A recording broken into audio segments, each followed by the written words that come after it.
অনেকেই বলেন যে এই তরমুজের সাইজ খুব ছোট। এই তরমুজের সাইজ ছোট হওয়ার একটা কারণ আছে। এই তরমুজ যদি বেশি বড় করতে যায় তাহলে আরেকটু সময় দিতে হবে। সময় দিতে গেলে আগাম ফসল পাওয়া যাবে না। সেক্ষেত্রে ভালো একটা দাম পাওয়া যাবে না। দেখুন এই তরমুজগুলো এখনো বড় হয়নি। এদের যে নীল কালার সেই কালারটাই যায়নি।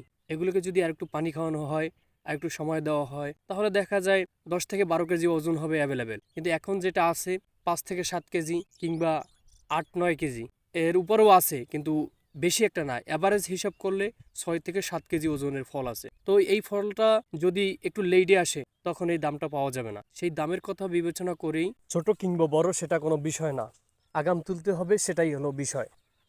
আজকে আমি আছি প্রেমের বান, এইখান থেকেও তরমুজ নেওয়া হবে। মূল বিষয় হচ্ছে এই জমি থেকে ধারে কাছে কোনো পাকা রাস্তা নেই, আর ডিস্ট্রিক্ট ট্রাক তো কোনো পাকা রাস্তা ছাড়া আসতে পারে না।